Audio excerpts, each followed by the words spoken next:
medição do tempo ao entendimento de nossa posição no universo.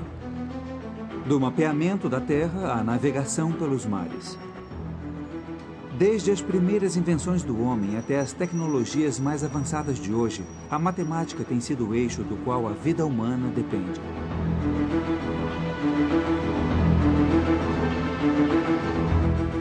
Os primeiros passos da jornada matemática do homem foram dados pelas culturas antigas do Egito, da Mesopotâmia e da Grécia.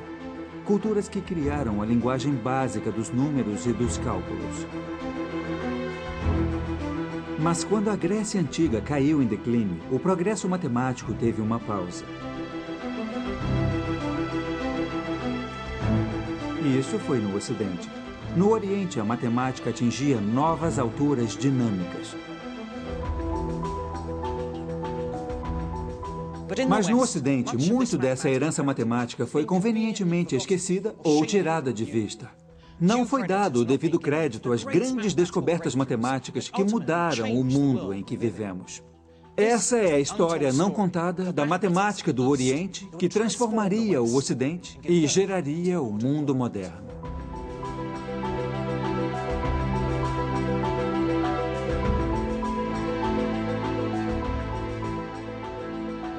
A história da matemática. Os Gênios do Oriente. Versão brasileira, Som de Veracruz Studios. Distribuição Sinapse.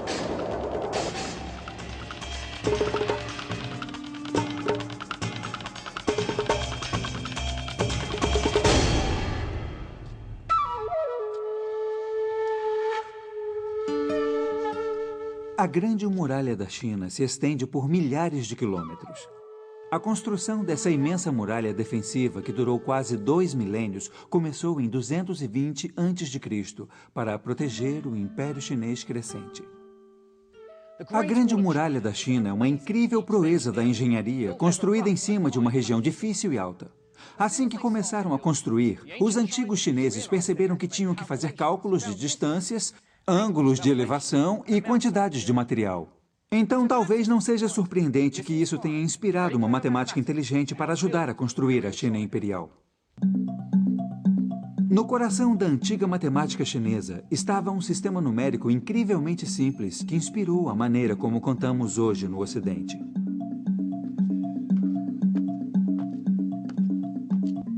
Quando o matemático queria somar, ele usava pequenos gravetos de bambu. Esses gravetos eram organizados para representar os números de 1 a 9.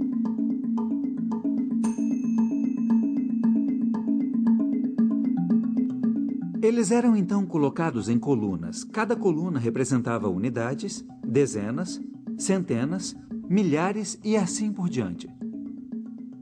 Então, o número 924 era representado colocando o símbolo 4 na coluna das unidades, o símbolo 2 nas dezenas, e o símbolo 9 na coluna das centenas. 924. Isso é o que chamamos de sistema de casas decimais. E é bem similar ao que usamos hoje. Também usamos números de 1 a 9 e usamos sua posição para indicar que são unidades, dezenas, centenas ou milhares. Mas o poder desses gravetos é que eles fazem cálculos muito rápidos. O jeito como os antigos chineses faziam seus cálculos é bem parecido com o que aprendemos na escola hoje.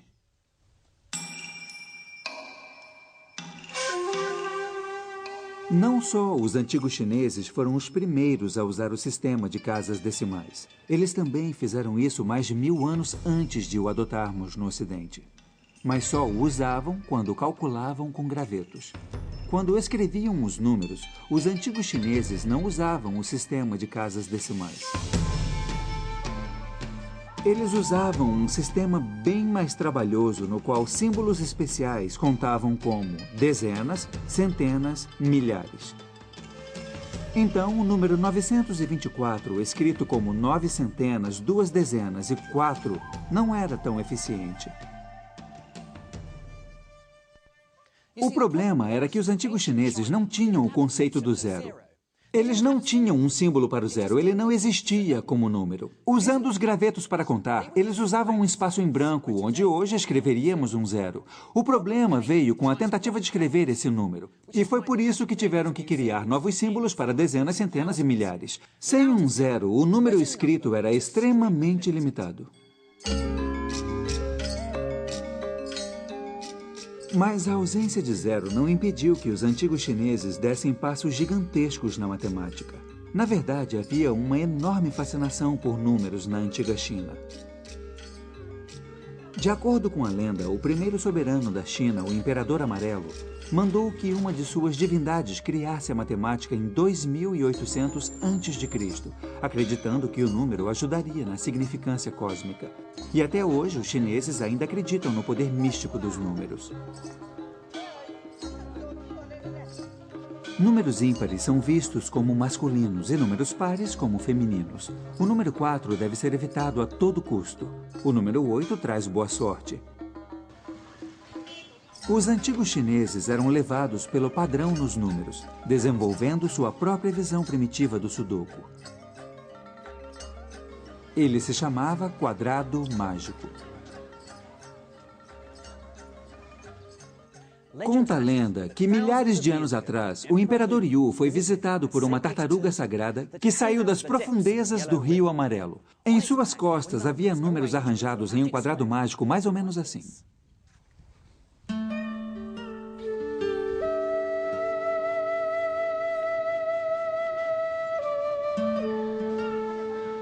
Nesse quadrado, que se acreditava ter grande significado religioso, todos os números em cada linha horizontal, vertical e diagonal somavam o mesmo número, 15. O quadrado mágico pode não ser mais do que um jogo divertido, mas ele mostra a antiga fascinação chinesa por padrões matemáticos. E não demorou muito até que eles criassem quadrados mágicos ainda maiores. Eles eram maiores e também muito mais poderosos.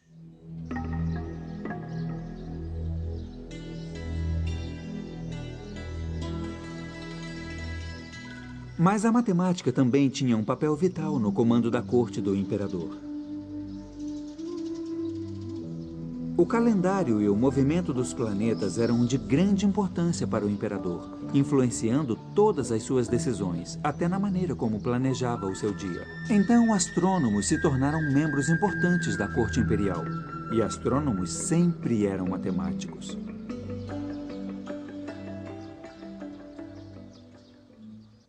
Tudo na vida do imperador era governado pelo calendário, e ele cumpria suas tarefas com precisão matemática. O imperador até pediu que seus conselheiros matemáticos criassem um sistema para ajudá-lo a dormir com todas as mulheres que tinha em seu harém.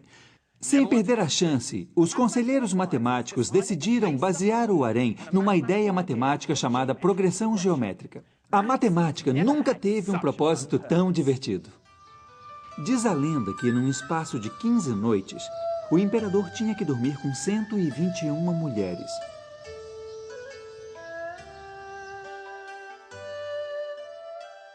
A imperatriz, 3 consortes, 9 esposas, 27 concubinas e 81 escravas. Os matemáticos logo perceberam que isso era uma progressão geométrica, uma série de números em que você vai de um número ao outro multiplicando o mesmo número cada vez, nesse caso, pelo número 3. Cada grupo de mulheres é 3 vezes maior que o anterior.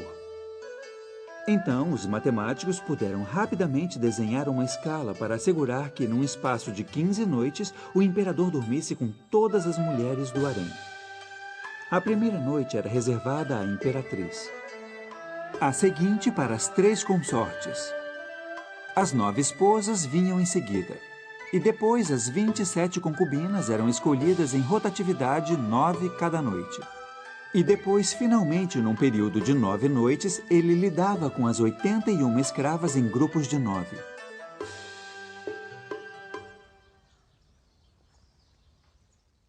Ser imperador certamente exigia energia, um pouco como para ser matemático. Mas o objetivo era certamente buscar a melhor sucessão imperial possível. A escala assegurava que o imperador dormisse com as senhoras do mais alto nível mais perto da lua cheia, quando seu Ying, sua força feminina, estaria no auge e poderia combinar com seu Yang, sua força masculina.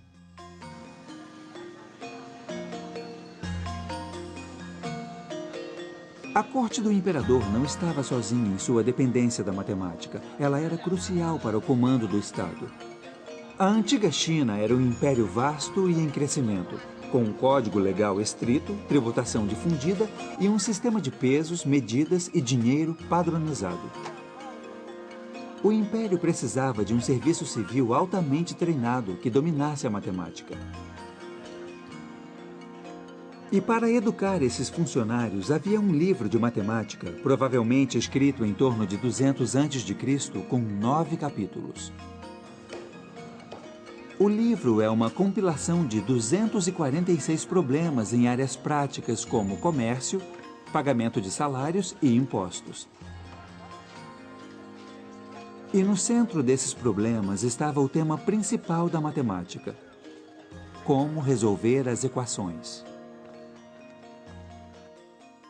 As equações são um pouco como as palavras cruzadas. Você recebe uma quantidade de informação sobre certos números desconhecidos e dessa informação você tem que deduzir quais são os números desconhecidos. Por exemplo, com a minha balança, eu descobri que uma ameixa com 3 pêssegos pesa um total de 15 gramas.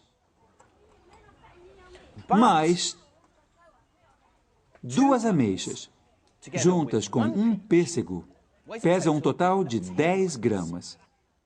Dessa informação, eu posso deduzir quanto pesa uma única ameixa e um único pêssego. E é assim que eu faço. Eu pego a primeira pesagem, uma ameixa e 3 pêssegos pesando 15 gramas e dobro. Ponho 2 ameixas e 6 pêssegos pesando 30 gramas. Se eu pegar isso e subtrair o segundo lote, que é de 2 ameixas e 1 pêssego pesando 10 gramas, fico com um resultado interessante: nenhuma ameixa. Tendo eliminado as ameixas, eu descobri que 5 pêssegos pesam 20 gramas. Então, um único pêssego pesa 4 gramas. E disso, posso deduzir que a ameixa pesa 3 gramas. Os antigos chineses aplicaram métodos similares para números cada vez maiores de desconhecidos e usaram para resolver equações cada vez mais complicadas. O que é extraordinário é que esse sistema para resolver equações só apareceu no Ocidente no início do século XIX. Em 1809, enquanto analisava uma pedra chamada Pallas no cinturão de um asteroide, Carl Friedrich Gauss, que se tornaria o príncipe da matemática, redescobriu esse método que havia sido formulado na antiga China séculos antes. Mais uma vez, a China chegou na frente da Europa. Mas os chineses seguiriam resolvendo equações ainda mais complicadas envolvendo números bem maiores. No que ficou conhecido como Teorema Chinês dos Restos, os chineses criaram um novo tipo de problema. Nesse, sabemos o número que resta quando o número desconhecido na equação é dividido por um dado número, digamos 3, 5 ou 7. Claro que é um problema matemático bastante abstrato, mas os antigos chineses ainda conseguiram apoiá-lo em termos práticos. Então, uma mulher no mercado tem uma bandeja de ovos, mas ela não sabe quantos ovos tem. O que ela sabe é que, se arrumá-los em 3, resta um ovo. Se arrumá-los em 5, restam 2 ovos. E se arrumá-los em fileiras de 7, descobriu que restam 3 ovos. Os antigos chineses descobriram uma maneira sistemática de calcular que o menor número de ovos que ela poderia ter na bandeja seria 52. O mais incrível disso é que você pode pegar um número alto como 52 usando esses números baixos como 3, 5 e 7. Essa maneira de ver os números se tornaria um tema dominante na matemática nos últimos 2 séculos.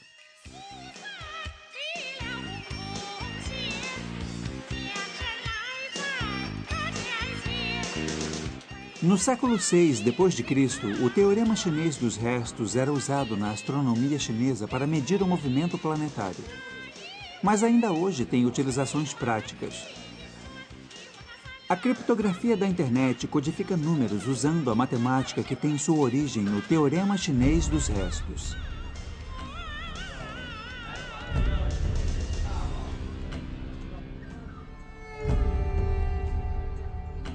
No século XIII, a matemática era uma parte do currículo de mais de 30 escolas espalhadas pelo país.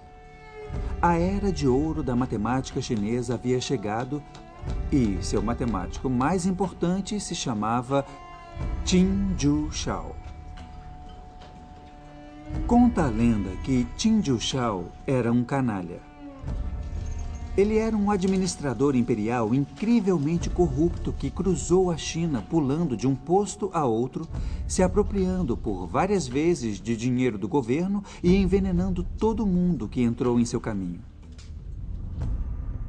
Qin Ju Shao tinha uma reputação de ser violento como um tigre ou um lobo e venenoso como um escorpião ou uma víbora. Então, ele se tornou um guerreiro implacável. Por 10 anos, lutou contra os mongóis invasores, mas parte desse tempo ele reclamava que sua vida militar o tirava de sua verdadeira paixão. Não era a corrupção, mas a matemática.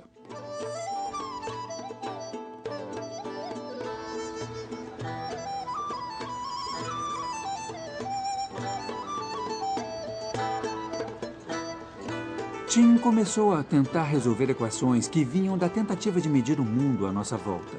Equações de segundo grau envolviam números ao quadrado ou à segunda potência, digamos 5 vezes 5. Os antigos mesopotâmios já tinham percebido que essas equações eram perfeitas para medir formas planas bidimensionais, como a Praça da Paz Celestial. Mas Qin estava interessado em equações mais complicadas, as equações cúbicas. Elas envolvem números que vão ao cubo ou à terceira potência, digamos 5 vezes 5 vezes 5. E eram perfeitas para capturar formas tridimensionais, como o mausoléu do presidente Mao. Qin encontrou uma maneira de resolver equações cúbicas e foi assim que funcionou. Qin quer saber as dimensões exatas do mausoléu do presidente Mao. Ele sabe o volume do prédio e as relações entre as dimensões. Para chegar à resposta, Qin usa o que ele conhece para produzir uma equação cúbica. Aí ele faz uma suposição das dimensões. Apesar de chegar a uma boa proporção do mausoléu, ainda há partes faltando. Qin pega essas partes e cria uma nova equação cúbica. Ele agora pode refinar sua primeira suposição, tentando encontrar uma solução para essa nova equação cúbica e assim por diante. Cada vez que ele faz isso, as partes que restam são cada vez menores e suas suposições cada vez melhores. O que é surpreendente é que o método de Qin para resolver equações só foi descoberto no Ocidente no século XVII, quando Isaac Newton criou a sua própria aproximação similar ao método. O poder dessa técnica é que ela pode ser aplicada em equações ainda mais complicadas. Qin até usou suas técnicas para resolver uma equação envolvendo números até a 10ª potência. Isso era coisa extraordinária, matemática altamente complexa. Qin podia estar anos à frente de seu tempo, mas havia um problema em sua técnica. Ela só dava a ele uma solução aproximada. Isso pode ser bom para um engenheiro, mas não para um matemático. A matemática é uma ciência exata. Gostamos de coisas precisas. E Qin não podia criar uma fórmula que desse a ele uma solução exata a essas equações complicadas.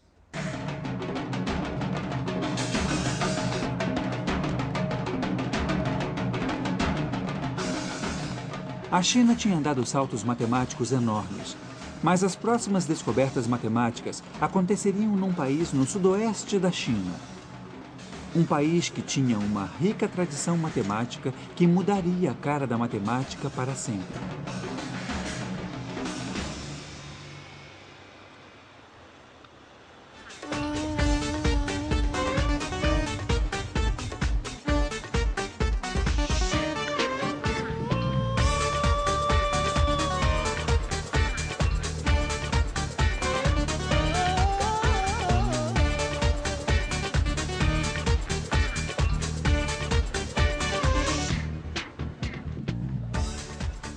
O primeiro grande presente da Índia à matemática está na palavra número. Como os chineses, os indianos descobriram os benefícios matemáticos do sistema de valor posicional decimal e o utilizavam em meados do século III d.C. Supõe-se que os indianos aprenderam o sistema com mercadores chineses que viajavam pela Índia com suas varas de contar. Ou podem ter topado com ele. Isso faz tanto tempo que ainda é rodeado de mistério. Podemos nunca saber como os indianos criaram o seu sistema numérico, mas sabemos que eles o refinaram e aperfeiçoaram, criando os ancestrais dos 9 numerais que usamos por todo o mundo hoje. Muitos classificam o sistema de contagem indiano como uma das maiores inovações intelectuais de todos os tempos, se desenvolvendo ao mais próximo do que podemos chamar de uma linguagem universal.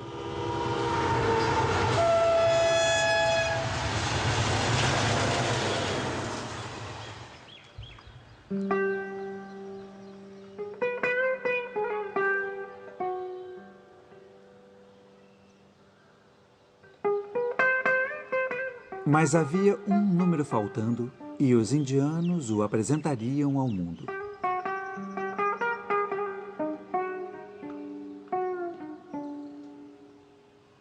O registro mais antigo desse novo número data do século IX, apesar de que, provavelmente, ele já fosse usado na prática séculos antes. Esse estranho número novo está gravado numa parede de um pequeno templo no Forte de Gwalior, na Índia Central. Então, aqui estamos, em um dos locais verdadeiramente sagrados do mundo matemático. E o que estou procurando está nessa inscrição na parede. Aqui há alguns números. E aqui está o novo número, o 0.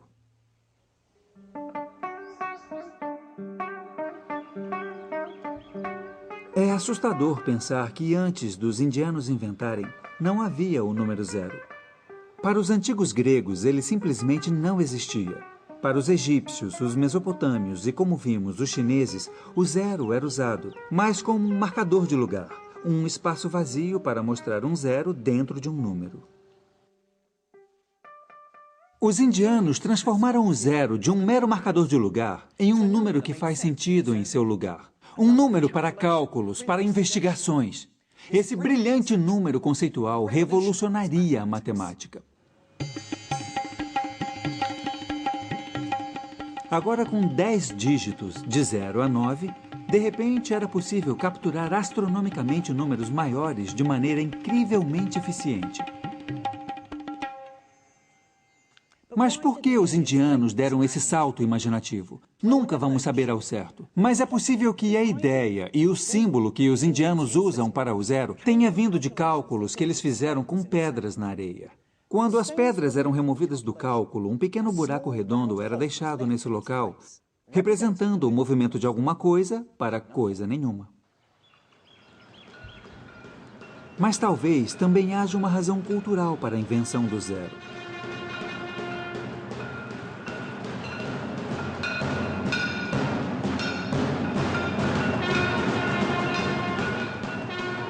Para os antigos indianos, os conceitos de nada e eternidade estão no coração de seu sistema de crença.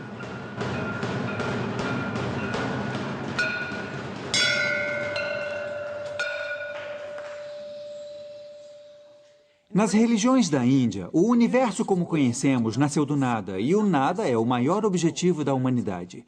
Então talvez não seja surpreendente que essa cultura abraçasse o vazio tão entusiasticamente e ficasse feliz com a noção de 0. Os indianos até usaram a palavra para a ideia filosófica do vazio, shunya, para representar o novo termo matemático, o 0.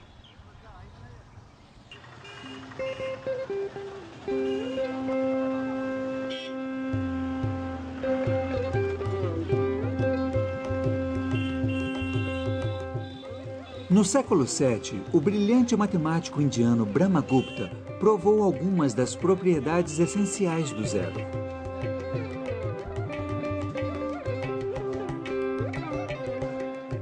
As regras de Brahmagupta sobre o cálculo com 0 são ensinadas em escolas por todo o mundo até hoje. 1 mais 0 é igual a 1. 1 menos 0 é igual a 1. 1 vezes 0 é igual a 0.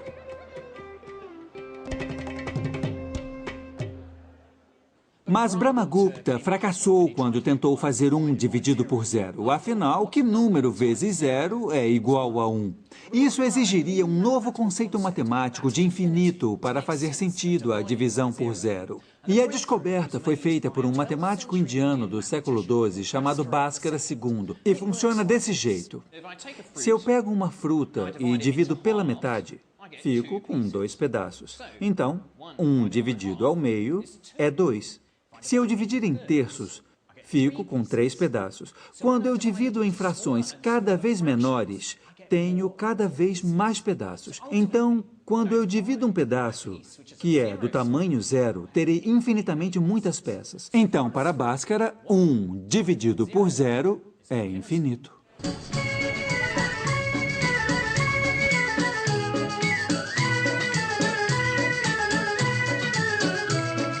Mas os indianos iriam adiante em seus cálculos com 0. Por exemplo, se você pegar 3 de 3, fica com 0. O que acontece quando você tira 4 de 3? Parece que você não tem nada. Mas os indianos reconheceram que isso era um novo tipo de nada, números negativos. Os indianos chamavam de dívidas porque eles eram perfeitos para resolver equações como: se eu tenho 3 porções de material e tiro 4, quantas me restam? Isso pode parecer estranho e impraticável, mas essa era a beleza da matemática indiana. Sua habilidade em gerar números negativos e gerar 0 foi porque eles pensavam nos números como entidades abstratas. Elas não eram só para contar e medir pedaços de tecido. Elas tinham uma vida própria, flutuando livres pelo mundo real. Isso levou a uma explosão de ideias matemáticas.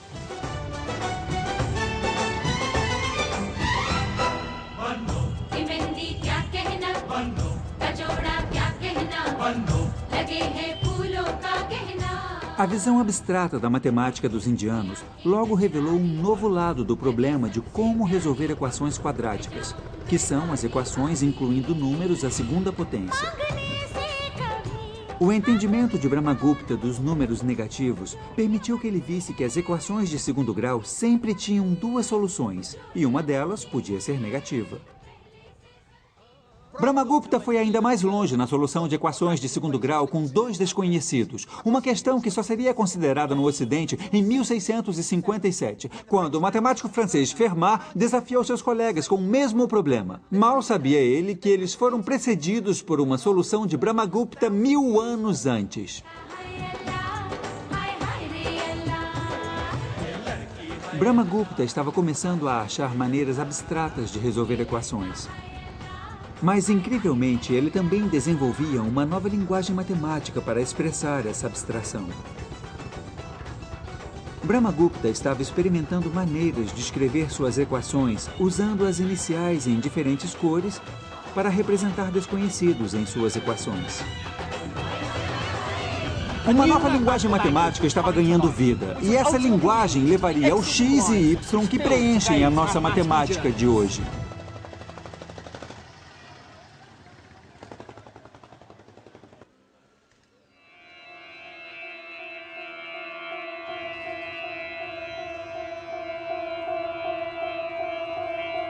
Mas não era só a nova notação que se desenvolvia. Matemáticos indianos foram responsáveis por fazer novas descobertas fundamentais na teoria da trigonometria. O poder da trigonometria é que ela age como um dicionário que traduz a geometria em números e vice-versa. Apesar de primeiramente desenvolvida pelos antigos gregos, foi nas mãos dos matemáticos indianos que o assunto verdadeiramente prosperou. Em seu coração está o estudo dos triângulos retângulos. Na trigonometria, você pode usar esse ângulo aqui para descobrir as razões dos lados opostos ao lado mais longo. Há uma função chamada função seno. Quando você calcula o ângulo, encontra a razão. Então, por exemplo, nesse triângulo, o ângulo é de uns 30 graus. Então, o resultado da função seno é uma razão de 1 por 2, que me diz que esse lado é metade do comprimento do lado maior. A função seno permite que você calcule distâncias quando não pode fazer uma medida exata. Até hoje, ela é usada na arquitetura e na engenharia. Os indianos a usavam para medir as terras ao seu redor, para navegar pelos mares e mapear a profundidade do espaço. Era crucial ao trabalho de observatórios como esse em Delhi, onde astrônomos estudavam as estrelas. Os astrônomos indianos podiam usar a trigonometria para saber a distância relativa entre a Terra e a Lua e a Terra e o Sol. Você só pode fazer o cálculo quando a Lua está minguante, porque é aí que ela está diretamente oposta ao Sol. Então, o Sol, a Lua e a Terra criam um triângulo de ângulo reto. Agora, os indianos puderam medir que o ângulo entre o Sol e o observatório era de 1/7 de 1 grau. A função seno de 1/7 de 1 grau me dá a razão de 400 por 1. Isso significa que o Sol está 400 vezes mais longe da Terra do que a Lua. Usando a trigonometria, os matemáticos indianos puderam explorar o sistema solar sem ter que deixar a superfície da Terra.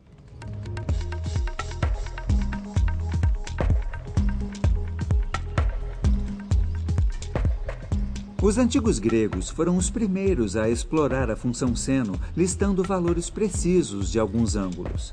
Mas eles não puderam calcular os senos de todos os ângulos. Os indianos ainda iriam mais adiante, cumprindo uma tarefa gigantesca. A pesquisa estava em buscar uma maneira de calcular a função seno de qualquer ângulo dado.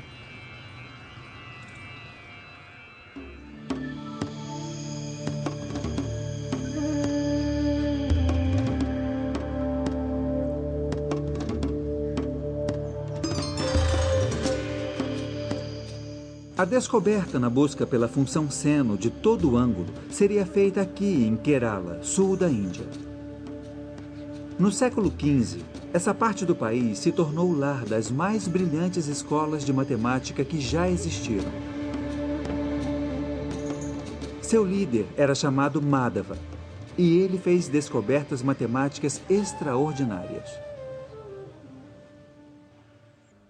O segredo do sucesso de Madhava era o conceito de infinito. Madhava descobriu que você podia adicionar infinitamente várias coisas com efeitos dramáticos. Culturas anteriores ficavam nervosas com essas somas infinitas, mas Madhava gostava de brincar com elas. Por exemplo, veja como pode ser feito adicionando infinitamente várias frações. Eu sigo de 0 a 1 no meu barco, mas posso dividir minha jornada em infinitas frações. Então, posso chegar à metade. Depois, posso seguir para 1/4. Depois, 1/8. Depois, 1/16 e assim por diante. Quanto menores as frações, mais próximo de 1 eu chego. Mas só vou chegar lá depois de somar infinitamente muitas frações. Filosófica e fisicamente, parece um desafio somar infinitamente muitas coisas. Mas esse é o poder da matemática, dar sentido ao impossível. Produzindo a linguagem para articular e manipular o infinito, você pode provar que depois de vários passos infinitamente, você alcança o seu destino. Tais somas infinitas são chamadas séries infinitas. E Madhava fez muita pesquisa das conexões entre essas séries e a trigonometria. Primeiro, ele percebeu que podia usar o mesmo princípio de somar infinitas frações para capturar um dos números mais importantes da matemática, o π. O π é a razão da circunferência de um círculo e o seu diâmetro. É um número que aparece em todos os tipos de matemática, mas é especialmente usado por engenheiros, porque qualquer medida envolvendo curvas requer um π. Então, durante séculos, os matemáticos buscaram um valor preciso para o π.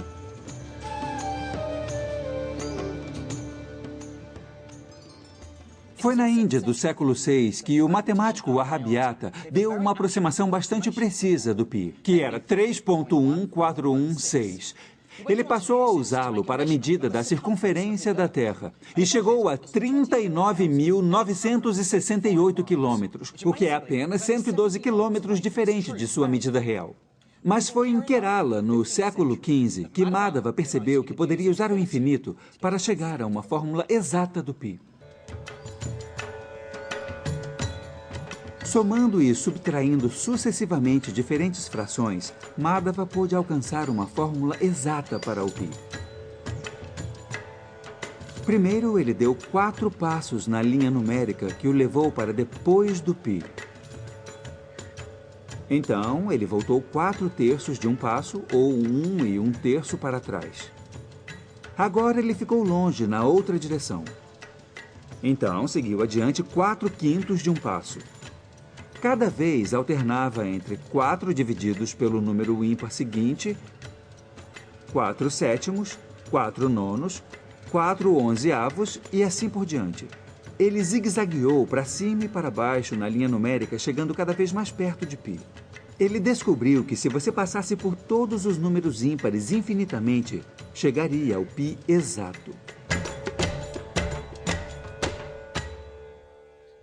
Eu aprendi na universidade que essa fórmula para o π foi descoberta pelo matemático alemão do século XVI, Leibniz. Mas, incrivelmente, ela foi descoberta aqui em Kerala 2 séculos antes por Madhava.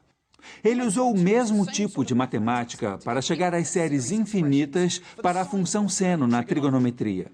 E o maravilhoso é que você pode usar essas fórmulas agora para calcular o seno de qualquer ângulo em qualquer grau de precisão.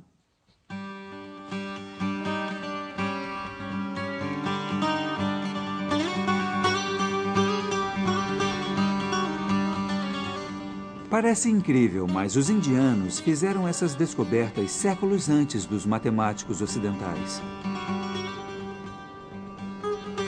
E isso diz muito sobre nossa atitude no Ocidente em relação às outras culturas, que quase sempre dizemos que suas descobertas são nossas.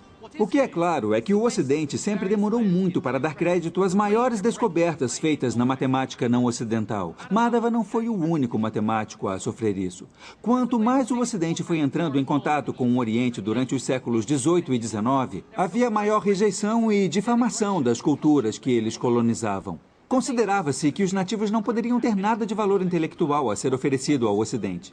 Só agora, no início do século XXI, é que a história está sendo reescrita. A matemática oriental teve enorme impacto na Europa, graças ao desenvolvimento de uma das maiores potências do mundo medieval.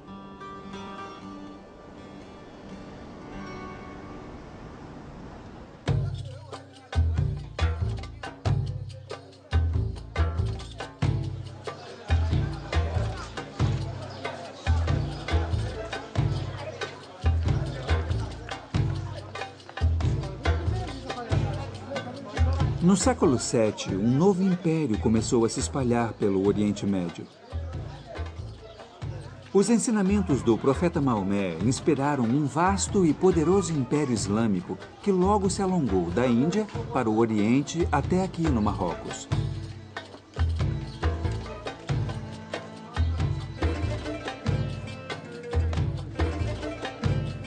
E no coração desse império se encontra uma cultura intelectual vibrante. Uma grande biblioteca e um centro de aprendizagem foram estabelecidos em Bagdá. Chamado de Casa do Conhecimento, seus ensinamentos se espalharam pelo Império Islâmico, alcançando escolas como essa aqui em Fez. Os temas estudados incluíam astronomia, medicina, química, zoologia e matemática. Os estudantes muçulmanos coletaram e traduziram muitos textos antigos, efetivamente guardando-os para a posteridade. Na verdade, sem sua intervenção, poderíamos nunca ter sabido das antigas culturas do Egito, da Babilônia, da Grécia e da Índia. Mas os estudantes da Casa do Conhecimento não ficaram contentes simplesmente traduzindo a matemática de outros. Eles queriam criar uma matemática própria para poder avançar no tema.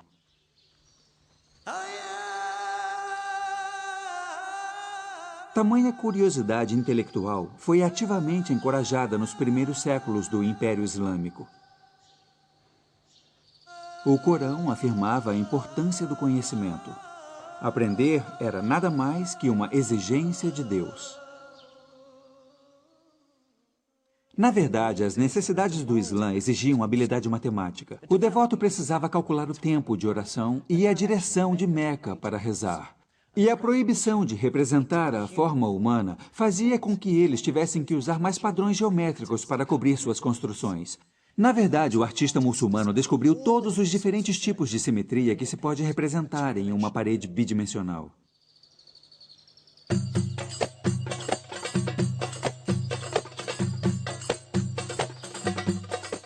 O diretor da Casa do Conhecimento em Bagdá era um persa chamado Muhammad al-Khwarizmi. Al-Khwarizmi foi um matemático excepcional, responsável por introduzir dois fundamentais conceitos matemáticos no Ocidente.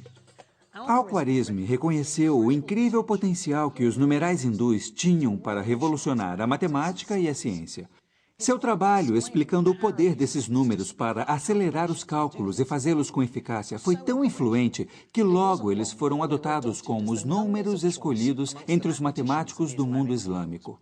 Na verdade, esses números agora são conhecidos no mundo como numerais arábicos. Esses números de 1 a 9 e o 0 são usados hoje em todo o mundo.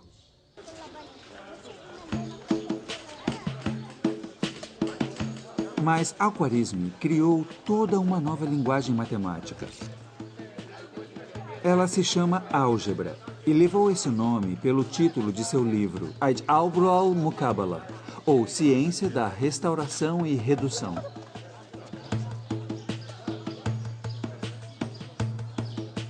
A álgebra é a gramática que fundamenta a maneira como os números funcionam.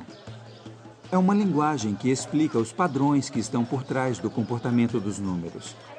É um pouco como um código para rodar um programa de computador. O código vai funcionar com os números que você fornecer ao programa. Por exemplo, matemáticos devem ter descoberto que se você pegar um número e elevá-lo ao quadrado, sempre dá um a mais do que se você pegasse os números ao lado e multiplicasse um pelo outro. Por exemplo, 5 vezes 5 são 25, o que é 1 a mais do que 4 vezes 6, 24. 6 vezes 6 é sempre 1 a mais do que 5 vezes 7 e assim por diante. Mas como você pode ter certeza de que isso vai funcionar com qualquer número que escolher? Para explicar o padrão por trás desses cálculos, vamos usar as tinas de tingimento nesse curtume.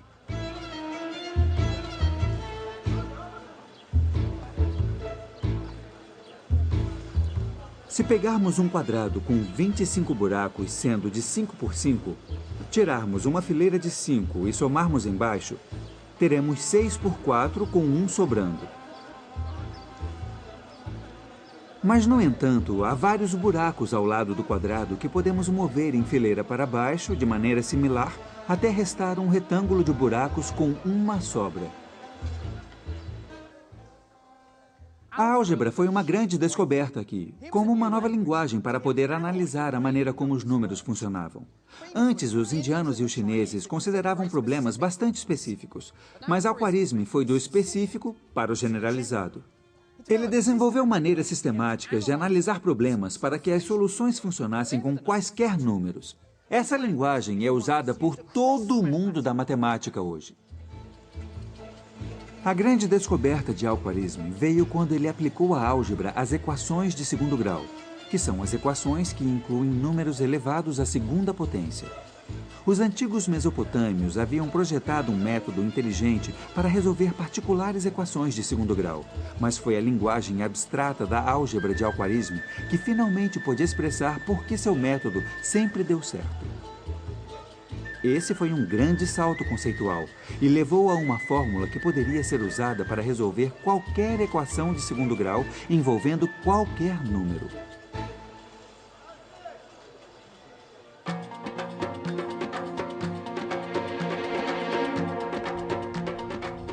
O próximo cálice sagrado da matemática era descobrir um método geral que pudesse resolver todas as equações cúbicas, equações incluindo números elevados à terceira potência.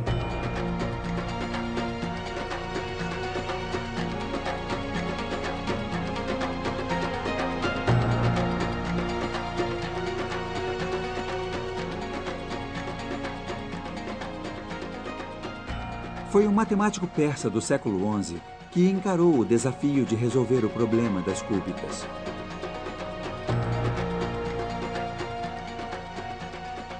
Seu nome era Omar Khayyam, e ele viajou pelo Oriente Médio calculando. Mas ele era famoso por outro motivo. Khayyam era um celebrado poeta, autor do grande poema épico Os Rubaiyat. Pode parecer um pouco estranho que um poeta também dominasse a matemática. Afinal, essa combinação não vem à cabeça imediatamente. Na verdade, há muitas semelhanças entre as duas disciplinas. A poesia, com sua estrutura e padrão rítmicos, se parece bastante com a construção de uma prova matemática lógica. O maior trabalho matemático de Khayyam foi dedicado a encontrar o método geral para resolver todas as equações cúbicas.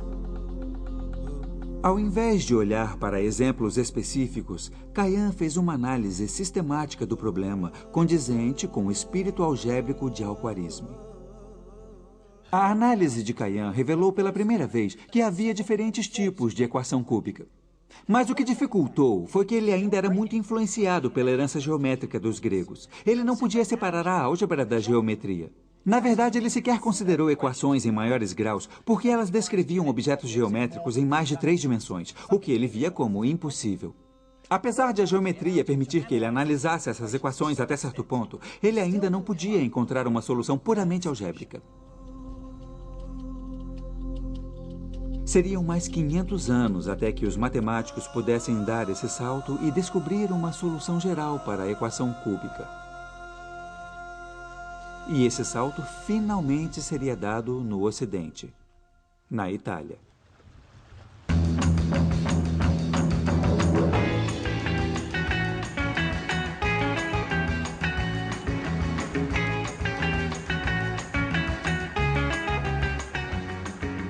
Durante os séculos em que a China, Índia e o Império Islâmico estavam em ascendência, a Europa havia caído nas sombras do período das trevas. Uma vida intelectual, incluindo o estudo de matemática, tinha estagnado.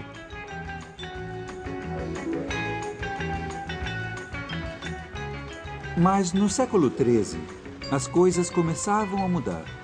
Liderada pela Itália, a Europa começava a explorar e trocar com o Oriente.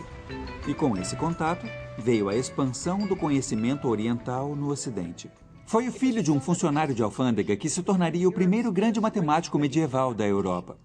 Quando criança, ele viajou pelo norte da África com o seu pai e aprendeu sobre o desenvolvimento da matemática arábica, e principalmente os benefícios dos numerais arábicos. Quando ele voltou para casa na Itália, escreveu um livro que influenciaria muito o desenvolvimento da matemática do Ocidente.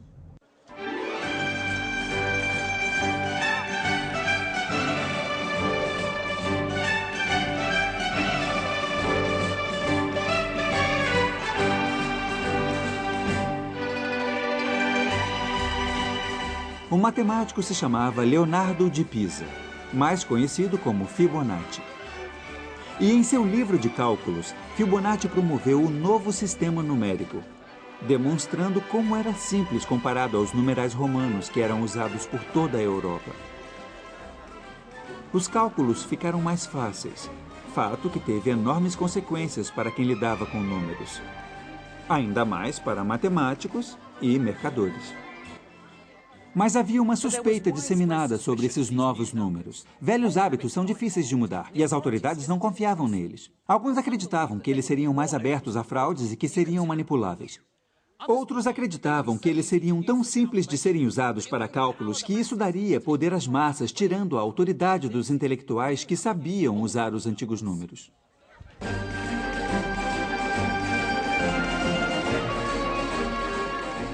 A cidade de Florença até os baniu em 1299, mas com o tempo o senso comum prevaleceu.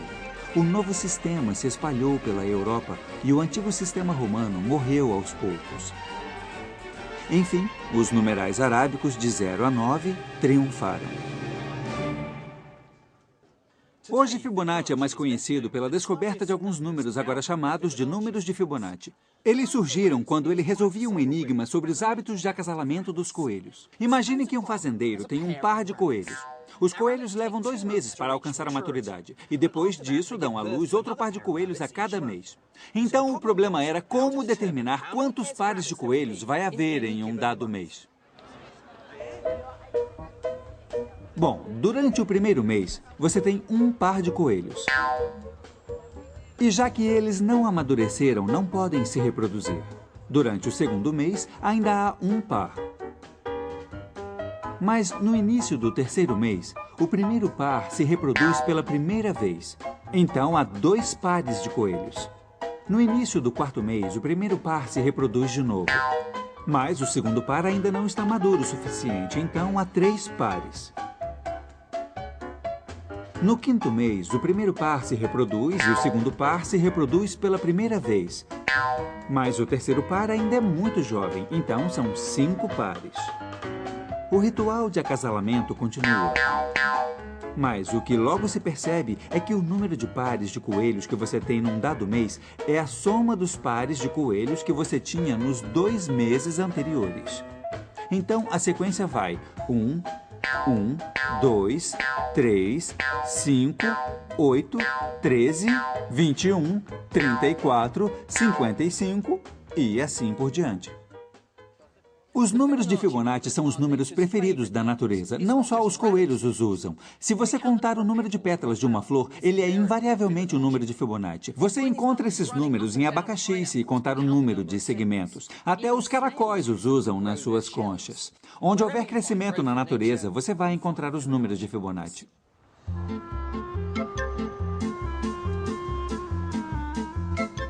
Mas a grande descoberta seguinte na matemática europeia só aconteceria no início do século XVI.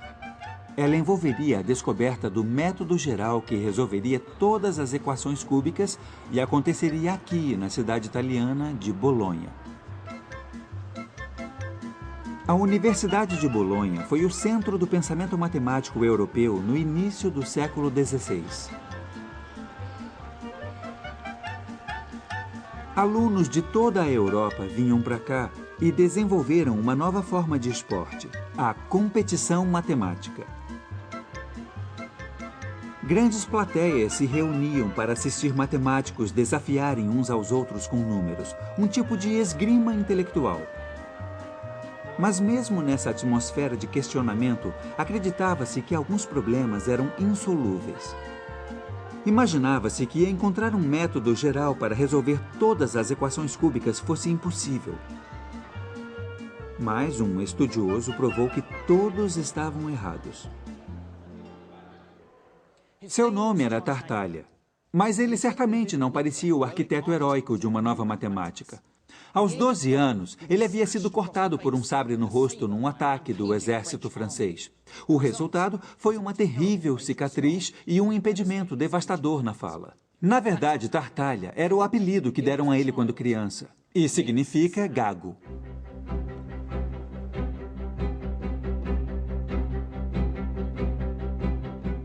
Excluído por seus colegas de escola, Tartaglia se prendeu à matemática. E logo encontrou a fórmula para resolver um tipo de equação cúbica. Mas Tartaglia logo descobriu que não era o único a acreditar que havia decifrado as cúbicas. Um jovem italiano chamado Fior dizia também ter encontrado a fórmula para as equações cúbicas. Quando se espalharam as notícias sobre as descobertas feitas pelos 2 matemáticos, uma competição foi marcada para colocá-los um contra o outro. A esgrima intelectual do século estava prestes a começar.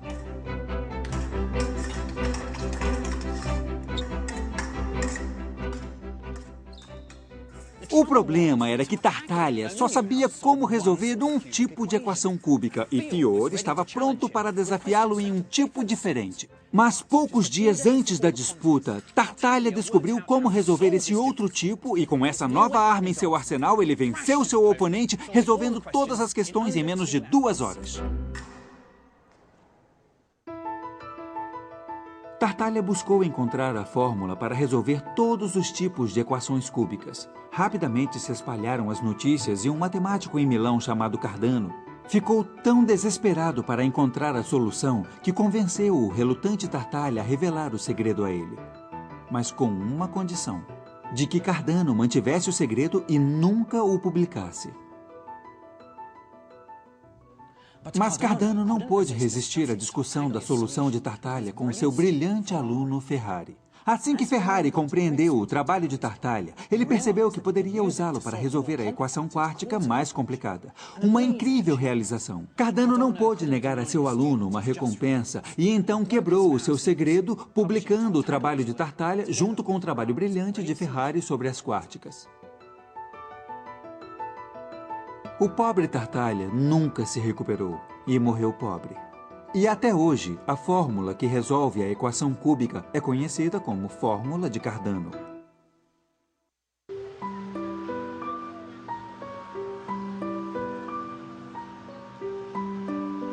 Tartaglia pode não ter recebido a glória enquanto vivo, mas sua matemática resolveu um problema que havia aturdido os grandes matemáticos da Índia, da China e do mundo árabe. Foi a primeira grande descoberta matemática a acontecer na Europa moderna. Os europeus agora tinham em mãos a nova linguagem da álgebra, as poderosas técnicas dos numerais arábicos e o início do domínio do infinito. Era hora do mundo ocidental começar a escrever suas próprias histórias matemáticas na linguagem do Oriente. A revolução matemática estava prestes a começar.